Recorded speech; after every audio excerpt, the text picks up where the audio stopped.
अस्सलाम वालेकुम। सुनो डिजिटल के साथ पतौल आपकी खिदमत में हाज़िर हैं। आज हम आपके साथ एक ऐसे स्टोरी शेयर करने जा रहे हैं जो कि बाद-ए-कैलाश का एक नौजवान जो कि पहली दफ़ा तारीख़ में आज़ाद हैसियत से आम इंतखाबात में हिस्सा ले रहे हैं। इससे पहले पूरे केपीके के अंदर किसी ने आज़ाद हैसियत से बतौर अक़लियती उम्मीदवार हिस्सा नहीं लिया था।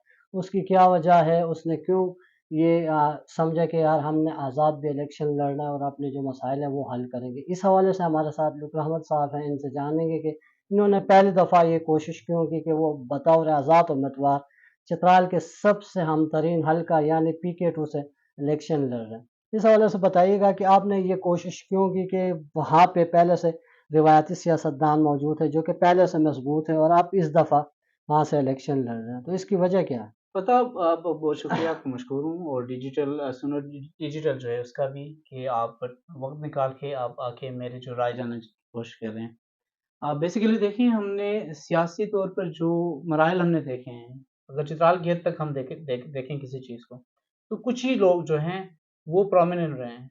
और ऐसे लगता है कि जो स्टेट के दौर पे जो सिस्टम चलता आ रहा था ना, एक बादशाह होता था, उसका बेटा होता था, उसका पोता होता था, वो सारे उसी प्रोसेस के साथ चलते रहते थे। लेकिन वो चेंज हुआ जब हम आज़ाद हो गए। लोग कहते हैं आज़ाद, आज़ादी चाहिए आज़ाद। आज़ाद आने का मकसद भी ये है कि आज़ाद सोच के साथ आएँ, बात कर सकें, ठीक है? अपने राइट के ऊपर बात कर सकें। एक शहज़ादा फैमिली है वो सियासत करता रहा है, हुकूमत करता रहा है। उसके बेटे आके वो भी वही चाहते हैं कि बस हम ही रहें।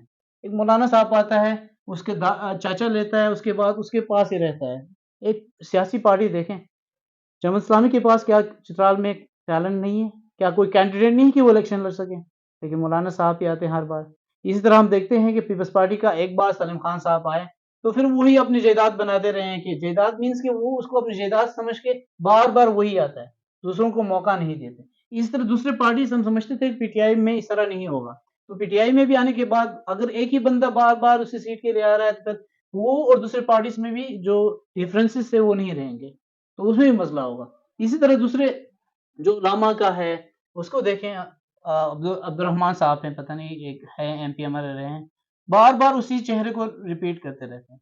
जो नौजवान तबका है उनको पीसा हुआ तबका मैं समझता हूँ। पोटेंशियल है, टैलेंट है, वो काम करते हैं, भाग-दौड़ करते हैं, जब मौका आता है तो उनको साइड किया जाए। वही लोग जब जाते हैं वहाँ जाके बैठते हैं, कुछ इनपुट नहीं देते हैं, मराद लेते हैं और काम कुछ होता नहीं है। तो इस नैरेटिव को चेंज करना है। दूसरी तरफ हम देखते हैं कि नौजवानों में फिर वो हौसला नहीं रहता, जो हमारे बड़े हैं उनको डिस्करेज करते हैं। उनकी हौसला अफ़ज़ाई नहीं करते हैं कि आप नहीं कर सकते, आप तो बच्चा है। आपको क्या पता है सियासत जिस का? तरह आपने बताया कि हौसला शिकनी किया जाता है, तो आप भी एक ऐसे कम्युनिटी से ताल्लुक़ रखते हैं जो कि बिल्कुल कम है, उनकी तादाद तकरीबन 4000 है। तो ये पाकिस्तान में वाहिद कम्युनिटी है जो कि तादाद में भी कम है और इस हवाले से मुख्तलिफ इश्यूज़ भी चल रहे हैं। तो क्या आप ये समझते हैं कि क्या आप आज़ाद बतौर आज़ाद उम्मीदवार इलेक्शन भी लड़ेंगे? उसके बाद जो आपके मसाइल हैं कि वो किस हद तक हल हो सकते हैं? जिस तरह आपने अभी देखा कि पाकिस्तान तहरीक-ए-इंसाफ की जानिब से आप कैलाश कम्युनिटी को एक सीट भी दिया गया था, उसमें एमपीए भी बना, उसके बाद वो मुआविन ख़ुसूसी भी बने। उसने काफ़ी हद तक कोशिश की कि मसाइल हल हो जाए। तो इस हवाले से आप क्या कहना चाहेंगे कि आप कैसे इस चीज़ को देखते हैं? ये तो बहुत ही खुशाइन बात है। जिस पार्टी ने चित्राल में पाकिस्तान तहरीक-ए-इंसाफ ने अक़लियत को ही नुमाइंदगी नहीं दी पहले तो।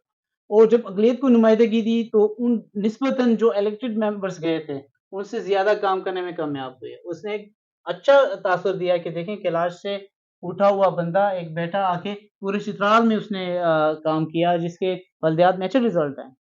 पहली दफ़ा पाकिस्तान तहरीक-ए-इंसाफ जो है 3 सीटें जीतने में कामयाब हो गए। तो उसकी अच्छा अच्छा हुआ था और छोटी-सी कम्युनिटी। लेकिन देखिए एक छोटी-सी कम्युनिटी का मतलब नहीं है कि हम पूरे चित्राल ही हैं। हम इस चीज़ को बरतर रखें कि ये इलेक्शन इसलिए नहीं हो रहे हैं कि ये कैलाश या इस्माइली कम्युनिटी या दूसरे तबक़ाती तौर पर, लिसानी तौर पर इलेक्शन नहीं हो रहे। ये आपने नुमाइंदा चुनना है, अपना उस पोटेंशियल बंदे को लेके आएँ सामने, जो कि आपकी नुमाइंदगी कर सके। आपकी पॉलिसी बना सके अपने आपके इलाके के हवाले से। जब भी कोई पॉलिसी बनती है, जो लॉ बनती है, एक्ट बनती है, उसमें अपना इनपुट दे सके, बात कर सके, आपकी आवाज़ उठा सकें। अगर वो वहाँ जाके कुछ नहीं कर पाता, तो फ़ायदा नहीं है ना। चाहे वो कैलाश का हो, चाहे किसी और का हो। मैं जब इलेक्शन में प्लान कर रहा था कि मैं आऊँगा, इलेक्शन लड़ूँगा, तो फिर यही है कि मैं समझता हूँ कि अपने आप को इस काबिल समझता हूँ कि मैं अपना इनपुट दे सकूँगा। मैं एक्टिवली जितनी भी पॉलिसीज़ हैं, उस पे अपना जो है राय और जितने भी चीज़ें हैं जो करने की ज़रूरत है पॉलिसी लेवल पे वो करने की सलाहियत रखता हूँ, कर सकता हूँ, करूँगा। और मेरा रिवायती सियासतदानों से थोड़ा डिफरेंट है। ठीक है, मैं कैलाश कम्युनिटी से हूँ। जितने भी मेजॉरिटी मेरे भाई वहाँ हैं चित्राल के मेजॉरिटी के, वो भी नौजवान किसी को मौका दें, उनको इलेक्ट करें। हमेशा से हम अपोज़िशन के बंदों को भेजते हैं वहाँ और उसकी जो रिसोर्सेज़ जो फंड्स लेके आना होता है, वो लाने में नाकाम रहता है, क्योंकि एक बंदा उसका है ही नहीं। ठीक है, आप जिस पार्टी से गए हैं, तो फिर उस हुक्मरान को सपोर्ट करें जिसके साथ आपने काम करना है मिलके। अच्छे वर्किंग रिलेशन बनाए ना उनके साथ, फिर रिसोर्सेज़ लेके आएँगे। यही नहीं आपके हुक्मरान के साथ, पूरी दुनिया के साथ अच्छे आपके ताल्लुकात हों, बेहतर ताल्लुकात हों, जिससे आप कर सकते हैं। अगर आप में वो सलाहियत नहीं है, तो फिर आपको इलेक्शन लड़ना या जीतना कोई फ़ायदा नहीं पड़ता, उससे कोई फ़ायदा नहीं होगा। तो मेरा मकसद ये है कि ठीक है, आप अगर किसी को वो इलेक्ट कर रहे हैं, इस नुमाइंदा को ये ठीक है कि उसकी बैकग्राउंड हो सकता है किसी न किसी कम्युनिटी से। तो आप उसको देखें, आपका नुमाइंदा आपके लिए क्या क्या कर सकता है। 5 सालों के लिए आप नुमाइंदा को सेलेक्ट करते हैं, फिर रोना-पीटना शुरू कर देते हैं, फलाना साहब, शहज़ादा साहब तो कहाँ बैठा हुआ है, फ़ोन ही नहीं उठाता, काम ही नहीं करता, हमारे साथ आता नहीं है, काम नहीं कर पा रहा, फलाना जो मौलाना साहब है, यार उसका तो तरीके ही गलत है, उसकी बात करने की, वो तो सपोर्ट ही नहीं कर रहा है चित्राल की, बात ही नहीं करता चित्राल के ऊपर। ना कुछ कर पा रहा है का जो काम है या प्रैक्टिकली वो नहीं करने करने में नाकाम रहे हैं। तो ये चीज़ें रोने-पीटने से फ़ायदा नहीं होगा। अभी वक़्त है 2024 में जब इलेक्शन होंगे 8 फ़रवरी को, तो अपने नुमाइंदे चुनें। आप उन बसलाहियत नौजवानों को सपोर्ट करें। बेशक आप मुझे सपोर्ट कर रहे हैं या किसी और नौजवान को कर रहे हैं जिसमें पोटेंशियल है। लेकिन आज़ाद एक दफ़ा ये ट्राई करके देखें कि किसी आज़ाद उम्मीदवार को जो है इलेक्ट करें, मैंडेट दे दें और जो भी हुक्मरान सूबे में आएगी, उसके साथ फिर वो मिल के काम कर सकता है। उसके साथ मिलके वो रिसोर्सेज़ जो चाहिए हैं चित्राल के लिए वो लाने में कामयाबी हासिल कर सकता है। तो क्योंकि वो आज़ाद जाके उसी हुक्मरान के साथ मिल सकता है, मिल के काम कर सकता है, उसको सपोर्ट कर सकता है। अगर ये नहीं हुआ तो फ़ायदा नहीं है। हम अब तक तो देखें इस पार्टी को जितवाते रहे हैं, मुशर्रफ को जितवाते रहे हैं, फिर पीटीआई को भी हमने जितवाया चित्राल में। दूसरे पार्टीज़ एमएमए बहुत सारी हर बार हम देखते हैं एमएमए बनती है सिर्फ़ इलेक्शन के दौरान। इलेक्शन खत्म होती है, उसके बाद उनके दरमियान खला बन जाती है, वो जुदा हो जाते हैं, फिर एक-दूसरे के खिलाफ हो जाते हैं। तो ये डर्टी पॉलिटिक्स जो है इस तरह नहीं होना चाहिए। अगर चित्राल प्यारी है सबके लिए, तो फिर चित्राल के मफादात जो हैं, उनकी प्रोटेक्शन और उनकी बेहतरी के लिए काम करने की ज़रूरत है। जितने भी पहाड़ हैं, वो चित्राल के हैं, लेकिन लीज़ किसी और ने लिए हैं। फ़ायदा कोई और उठाएगा उससे, ठीक है? टूरिज़्म वहाँ है, टूरिज़्म के हालात हम देखते हैं कि वो फ़ेवरेबल नहीं है, पोटेंशियल है। चित्राल में कैलाश कल्चर है, जो पूरी दुनिया में अपना एक अलग मकाम रखती है। चित्राल में जो पोलो है शंदूर का जो इवेंट होता है, इसके बहुत सारे इवेंट्स होते रहते हैं। ये बहुत सारे पोटेंशियल टूरिज़्म को लाने के लिए काफ़ी है ये चित्राल में जितने इवेंट्स होते हैं, लेकिन इनसे हम फ़ायदा नहीं उठा रहे होते हैं। कोई और इनसे फ़ायदा उठाता है या लोग आने से कतराते हैं, निस्बतन गिलगित-बल्तिस्तान ज़्यादा जाना पसंद करते हैं, क्योंकि वहाँ के हालात उससे बेहतर करके पेश किया जाता है। लेकिन ये भी है कि उनको बेहतर ट्रीट किया जाता है। जितने भी आपके जो सिविल एडमिनिस्ट्रेशन है, आपके दूसरे जो कंसर्न इदारे हैं, वो उनको बेहतर ट्रीट करते हैं। जब चित्राल आते हैं वहाँ क्या मसला है, चित्राल पाकिस्तान का सबसे पुरअमन ज़िला है और वहाँ जिस तरह उनको ट्रीट किया जाता है, जिस तरह उनसे बात की जाती है या जिस तरह उनको वो रखा जाता है, तो खौफ़ज़्यादा हो जाते हैं कि हम कहाँ आ गए हैं, कहाँ आके फँस गए हैं, ये क्या हो रहा है यहाँ? तो वो एक खौफ़ का माहौल उनको नज़र आता है। तो देखिए इससे पोटेंशियल्स को यूटिलाइज़ करें। आपके पास पानी है वहाँ एक वफ़ुर मकदार में, बिजली की शॉर्टेज है फिर भी। तो उनके नेचुरल रिसोर्सेज़ को यूटिलाइज़ करें। आपके पास प्रेशियस जंगलात हैं। सिदार से लेके आपके पास पाइन नेट से लेके पता नहीं उनसे कितना फ़ायदा उठाया जा सकता है, लेकिन हम नहीं करते हैं। हम सिर्फ़ रॉ मटेरियल बेच देते हैं क्योंकि वहाँ फिनिशिंग यूनिट नहीं है, उनको प्रॉपर तरीके से मार्केटिंग करना, पैकेजिंग करना वो सिस्टम है ही नहीं। ना उनके बारे में हमने सोचा है। नीचे से कोई आया उठाया, बो बोरी उठाया, वहाँ के कुछ पैसे दिए लोगों से और सस्ते दामों चीज़ें लेके जाते हैं। तो उन चीज़ों को हम यूटिलाइज़ नहीं कर पा रहे हैं। नौजवानों के लिए मौक़े हैं, लेकिन उनके लिए हमने प्लेटफ़ॉर्म उनको दिया नहीं है। नौजवानों को हमने अच्छे मियारी प्लेटफ़ॉर्म देना है। उनकी ट्रेनिंग करनी है, सिर्फ़ पढ़ने से डिग्री लेने से भी ये मसाइल हल नहीं होंगे। आप में स्किल्स हो, एम्प्लॉयबिलिटी आए, जब स्किल्स आपके पास होंगे तब आप काम कर सकते हैं, आप उससे फ़ायदा उठा सकते हैं। टेक्नोलॉजी के इस दौर में आप घर बैठे कमा सकते हैं लाखों, लेकिन हम नहीं कर पा रहे हैं। इंटरनेट की वहाँ फुक़दान है, मसाइल हैं। अब तक किसी ने तवज्जो नहीं दी कि इंटरनेट को बेहतर किया जा सके। अच्छा सर्विसेज़ लेके आएँ, वहाँ कम्पिटिटर आएँ, दूसरे प्राइवेट कंपनीज़ को इनवाइट करें। लेकिन हमारे जो नौजवान तबका है वो पीस रहा है। बीच में। ना उनको पॉलिटिक्स में कोई मौका दी जाती, ना उनको दूसरे करियर अपॉर्चुनिटीज़ में कोई सामने लाने को तैयार नहीं है, क्योंकि उनकी डोमिनेंस ही रहे, वही डोमिनेंट रहे उन चीज़ों पे। उनको मौका दें, उनको इनवाइट करें, उनको ट्रेन करें, उनको तैयार करें। सीपेक की अल्टरनेट रूट वहाँ से बनेगी तो फिर आपको चाहिए तो है टेक्निकल टेक्निकल बंदे तो चाहिए। हम एक-एक टेक्निकल बंदों के लिए पीछे फिर रहे होते हैं, हम पेशावर से बुलाते हैं, इस्लामाबाद से बुलाते हैं, हमारे पास क्यों नहीं है वो चीज़ें? क्योंकि हमने इन चीज़ों पे ध्यान नहीं दी। हमने एक ही चीज़ पे ज़्यादा फ़ोकस की है, वो है जॉब। पढ़ो, लिखो, नौकरी करो बस। इससे आगे आपने सोचना नहीं है, इससे आगे आप कुछ नहीं कर पाएँगे। तो इस नैरेटिव को, इस सोच को ख़त्म करनी है। आपके पास जो भी टैलेंट है, उसको यूटिलाइज़ करें, काम करें, बेहतर काम करें। देखिए अनवर रहमान साहब देखें, वो कोई नौकर तो नहीं है किसी का, लेकिन उसके पास 3000 से ज़्यादा एम्प्लॉइज़ काम कर रहे हैं। वो चित्राल में इतने ज़्यादा इन्वेस्टमेंट लेके आ रहा है। दूसरा भी चित्राल के एक बंदा उठ के काम कर सकता है, एंटरप्रेन्योर बन सकता है। टेकप्रेन्योर बन सकता है, ठीक है? टेक्नोलॉजी पे काम कर सकता है। लेकिन ये चीज़ें जब तब होंगे जब आप बेहतर पॉलिसी लेके आएँगे, बेहतर एनवायरनमेंट लेके आएँगे, उनको फैसिलिटीज़ देंगे, तभी जाके ये चीज़ें करना मुमकिन होगा। तो ये किसी का प्रॉपर्टी नहीं, जायदाद नहीं है कि सियासत में एक बंदा आए और वही उसमें रहे, मरने दम तक। उसके बाद वो पोते को देगा, बेटे को देगा, रिश्तेदार को देगा। ये रिवायती सियासत का एक सोच जो है खत्म होनी चाहिए। अगर मैं विलेज काउंसिल का मेंबर था तो अभी दोबारा मैं विलेज काउंसिल में नहीं आऊँगा। ताकि किसी और को मौका मिले, वो आएँ, प्रैक्टिस करें, देखें।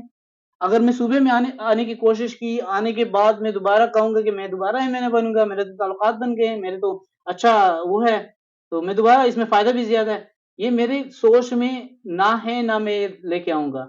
अगर वहाँ मैं एक दफ़ा मैंने ट्राई की, उसके बाद नेशनल लेवल पे ट्राई करूँगा, उसके बाद दूसरे पे सेनेट भी है, उसके अलावा और भी अपॉर्च्युनिटीज़ हैं।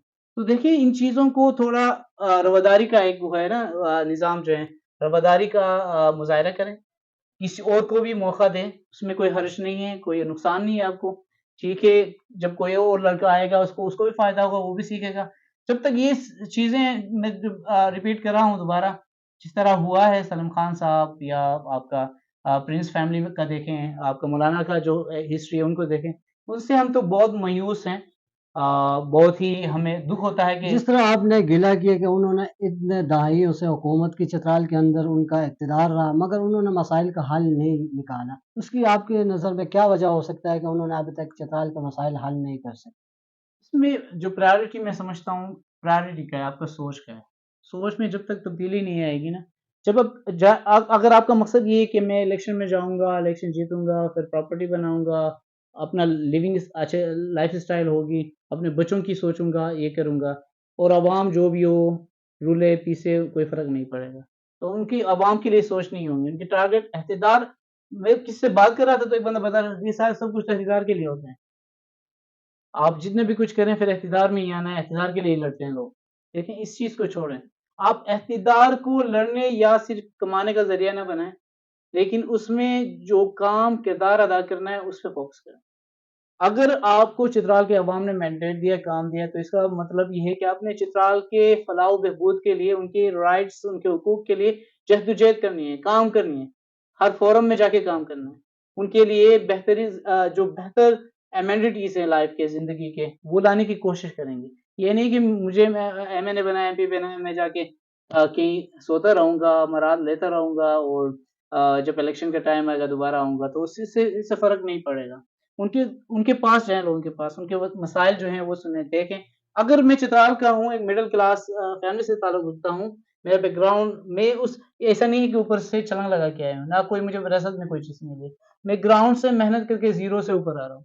अब मुझे पता है कि किसका मसला क्या है, हेल्थ हेल्थ में मसला क्या है, एजुकेशन का मसला क्या है वहाँ, ठीक है? टूरिज़्म का मसला क्या है, डेवलपमेंट में क्या हो रहा है कुछ, जो मैंने अपनी आँखों से देखा है। जो एक ब्यूरोक्रेसी का एक पूरा सिस्टम है, ये नहीं कि कोई बंदा आए एमपी बने वो फ़ौरन चेंज हो गए, ये मुश्किल है। लेकिन हमने मोटिवेट करना है, हमने मोरल जो सेशंस हैं, ठीक है? वेलनेस के, वो लोगों को बताना शुरू करें कि यार देखें अब हमें वापस जाना है इस दुनिया से, हमें यहाँ नहीं रहना है। ये बिल्डिंग, ये सारे सब कुछ गाड़ी-शाड़ी सारे यहाँ रहेंगे। हम यहाँ से जाएँगे। तो हम जाने से पहले कुछ तो फ़ायदा पहुँचाएँ। अगर अपने लिए कर रहे हैं, इतना ही दूसरों के लिए भी करें। दूसरों के बच्चों की बेहतरी के लिए करें। उनके तालीम, सेहत और पीने के निज़ाम देखें चित्राल में। रिसोर्सेज़ हैं, चश्मे हैं, लेकिन मैंने अपने ऑफ़िस में जब लगाया ये फ़िल्टर सिस्टम, मैं देखता हूँ कि कितना गंद, कितना मिट्टी उसमें आता है। लेकिन हम सारे पी रहे होते हैं उसकी। फिर गुर्दों के मसाइल होंगे, फिर आपके हेल्थ का इश्यू होगा, ये मसाइल तो होंगे। हमने जो जो भी प्रोजेक्ट गवर्नमेंट के बदकिस्मती से होते रहते हैं, वो कोई भी सक्सेसफुल नहीं होता, कामयाब नहीं होता। एक बंदा आता है इंजीनियर बन के कमीशन लेता है, ठीक है? एक बंदा आता है ठेकेदार के साथ, उसके जो भी साइड में अकाउंटेंट है, उसने भी पैसा लेना है। तो जब ये जो फंड्स एलोकेट होते हैं, ये फिर ये सारे कमीशंस में चले जाते हैं। ठेकेदार जो बेचारा होता है, फिर वो रोना शुरू कर देता है, मेरे पास पैसे नहीं हैं। और जो काम वो करता है, अगर उसमें 3-4 रेशो से कोई सबमिट करनी है, तो उसमें 8 के रेशो से करेगी, ठीक है? तो फिर वो क्वालिटी काम नहीं होगा, वो 1 साल, 2 साल बाद खराब होगा या कंप्लीट ही नहीं होते। तो कहते हैं पैसे तो खत्म हो गए, पैसे कहाँ गए, क्यों खत्म हो गए? आपने कमिटमेंट किया कि ये काम मैंने यहाँ से यहाँ तक करना है, पूरा करना है, वो नहीं कर पाते हैं। तो इस निज़ाम को बेहतर करने की ज़रूरत है। हम सारे हमें एक एजेंडे के तौर पर बताते हैं कि यार ये लोग पैसे के पीछे लगाए हैं, प्रॉपर्टीज़ के पीछे लगाए हैं। हम कहते रहते हैं कि हमें जाना है वापस, लेकिन प्रैक्टिकली देखते हैं कि नहीं, जो भी निज़ाम है उसमें हम बनाने की कोशिश तो करते हैं, लेकिन बेहतर करने की कोशिश नहीं करते हैं। अगर मैं बात करूँ, देखिए मैं अपने तौर पर मैं अब कंपनी का जो रिसोर्सेज़ थे, उससे भी मैंने सीएसआर में खर्च किए हैं। मैटरनिटी होम्स में बेहतरी लाने की मैंने कोशिश की, जहाँ उनके थोड़े बहुत वो खराब थे, उनको बेहतर करने की पर्सनल उससे मैंने जिस कोशिश तरह की। आपने बताया कि आप ज़ाती तौर पर कैलाश के लिए बहुत कुछ किए हैं। हम तो ज़ाती तौर पर जानते हैं कि आपने बहुत कुछ किए हैं और दूसरे जो लोग हैं, जो हमारे नाज़रीन हैं, वो नहीं जानते। उनके लिए आप ये बताइएगा कि आपने आज तक कैलाश कम्युनिटी के लिए क्या कुछ किए हैं और आगे कौन-कौन से ऐसे मसाइल हैं जो कि हल करने की ज़रूरत है? सबसे पहले तो मैं समझता हूँ कि जो मैंने बेसिकली 2012 में से मैंने काम 2004 से कर रहा था। 12 में मैंने कैलाश आइडेंटिटी में जब काम का आगाज़ किया, मुझे ये समझ आया कि देखें, आप एक चीज़ को मानते नहीं, आप फताउल्लाह हैं, आप कहते हैं मैं फताउल्लाह हूँ। जब लीगली आप देखते हैं फताउल्लाह आप नहीं हैं, ठीक है? आपकी एक्जिस्टेंस को जब तस्लीम नहीं करेंगे, तो फिर आपको जगह कौन देगा? हाँ, जिस तरह कैलाश कम्युनिटी को मज़हबी शनाख्त का मसला भी था। मज़हबी नहीं, मैं कहूँगा कि कानूनी शनाख्त का फुक़दान था, जिसके लिए हमने कोशिश की, एफ़र्ट की। ये तो जो गवर्नमेंट है, जो सिस्टम है ब्यूरोक्रेसी, उनका काम है कि वो मसाइल लोगों का हल करें। ये ज़रूरी नहीं है कि कोई बंदा उठ के उसके पीछे पड़े, उनको बताएँ, बार-बार दरख़्वास्तें दें, फिर जाके हों। ये करना चाहिए, लेकिन बदकिस्मती से यहाँ ये काम सीधे तरीके से नहीं होते हैं, या तैयार नहीं है जो आपके जो ऑफ़िसर्स बैठे हुए हैं कि किसी का जो इंसान जो पाकिस्तानी है उसका मसला हल हो। जब इस पे मैंने देखा तो कैलाश कहीं बुद्धिस्ट हैं, कहीं इस्लाम, कहीं परसी, कहीं कहीं और। तो ये तो बड़ा मसला था कि एक चैलेंज था कि कम्युनिटी के लिए कि इसको किस तरह रिज़ॉल्व करते। आहिस्ता-आहिस्ता ये चीज़ें रिज़ॉल्व हो रहे हैं। अभी मुझे रिसेंटली पता चला कि जब वो बंदा ड्राइविंग लाइसेंस के लिए गया तो वहाँ पे डेटाबेस में नहीं है। तो उसको मजबूरन अपने आप को इस्लाम में शो करना पड़ा, मज़हब। तो फिर ये चीज़ें जब आप कहीं मसला होता है तो फिर डेटाबेस आपके उठा के देखा जाता है तो आप कहीं तो कैलाश हैं डेटाबेस में, कहीं आप अदर्स में हैं, कहीं बुद्धिस्ट हैं। तो इस क्राइसिस को तो रिज़ॉल्व करना था ना किसी ने। मैं तब एमएनए भी नहीं, ना ना मैं कोई मेंबर असेंबली था। लेकिन मैंने इस चीज़ पे काम किया और मैं इस पे खुशी महसूस होता है कि मैंने एक मसले को हल करने की कोशिश की, वो किस हद तक हल जो हो चुका है और सिर्फ़ बर्थ सर्टिफ़िकेट वाला वो भी हो हल होगा। आर्मी डेटाबेस अपडेट हुआ है, आपके नादरा के जो डेटाबेस है, वो उसमें शुनाख्त मिल चुकी है और बर्थ सर्टिफ़िकेट में मिल चुकी है। तो अभी जो ये दूसरे जो स्टेटिक डेटाबेस हैं, एक तो नादरा में आने के बाद क्योंकि नेशनल डेटाबेस है, सारे रिज़ॉल्व होना चाहिए। एक-एक के पीछे जाना, ये इसलिए भी मैं सियासत में आना चाहा और करना चाहा कि ये चीज़ें पॉलिसी मैटर्स हैं। ये जब आप पार्लियामेंट में जाएँगे, पार्लियामेंटेरियन बनेंगे, तब ये चीज़ें उठाएँगे और ये हल कर सकते हैं। तब पॉलिसीज़ बनाएँगे, उसपे इनपुट देंगे। जब आप मेंबर ही नहीं है, तो फिर आपका सुनता कौन है?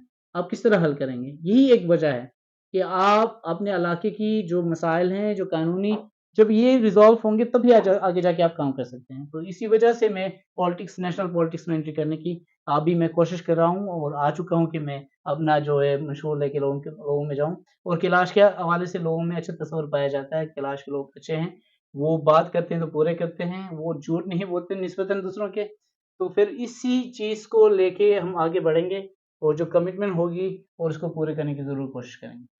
जी, बिल्कुल, आपने सुना कि नूर रहमत साहब कैलाश के हवाले से और चतराल के हवाले से बता रहे थे कि वहाँ पे किन-किन मसाइल का सामना है। उसके अलावा इन्होंने बताया कि उनका हल क्या है, इसलिए इन्होंने सोचा कि मैं बतौर आज़ाद उम्मीदवार इलेक्शन लड़ूँगा, उसके बाद जब कामयाबी मिलेगा तो किसी पार्टी के साथ जो हुकूमत में हो उसके साथ मिलकर चतराल और ख़ासकर कैलाश कम्युनिटी के लिए खिदमत सरअंजाम देंगे। अब तक के लिए इतना ही। हमें इजाज़त दीजिएगा। अल्लाह हाफ़िज़।